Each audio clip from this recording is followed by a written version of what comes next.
Kain po tayo. Ito, kukunti na kasi kinakain ko na siya. First meal after 17 hours of fasting. Ito po ang ating kinakain. Ito ay nagmukhang chicharon pero siya po ay sangyup.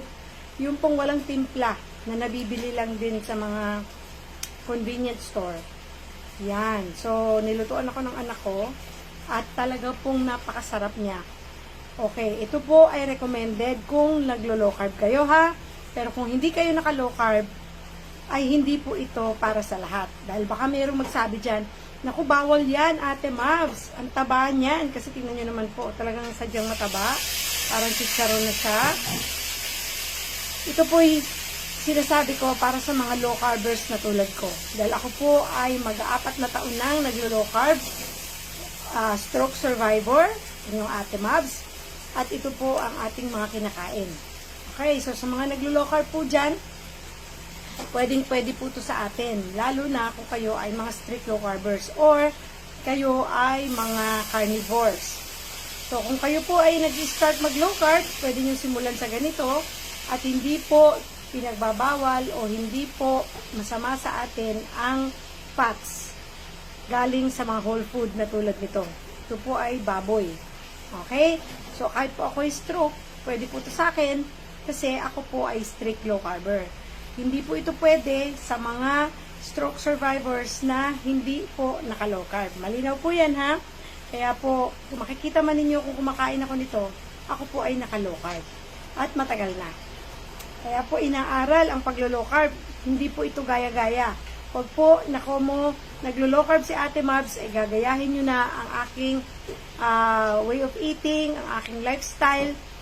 Dahil ako po ay matagal ko na itong ginagawa at inaral ko po ito.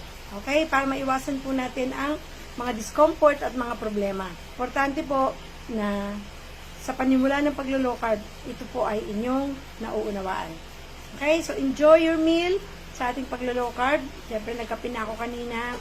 Tapos, ngayon, ito niluto ng aking mahal na anak. Natuwang-tuwa ako kasi malutong siya. At ito po ay sa sariling mantika, prinito. So, wala po yung added oils. Kasi out po sa atin ang mga vegetable oils, canola oils, any seed oils. Okay, ang pasok lamang po sa atin ay olive oils, coconut oil, talo, lard, yan, galing sa taba ng baboy o ng baka, pwede po sa atin yan. Kaya nga po mainam na bago niyo simulan ang paglo-low carb o mag-comment kayo ng kahit ano patungkol dito, aralin niyo muna po. Okay? At kanya-kanya po naman tayo ng diet or lifestyle na ginagawa. Sa party ko po, inaral ko ito. Kaya huwag kayong mag-alala sa akin.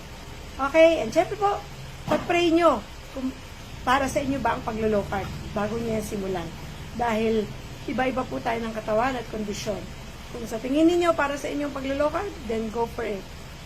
At aralin niyo bago nyo simulan. Magtanong kayo sa mga eksperto at mga taong makakatulong sa inyo. Basta wag lang maging gaya-gaya.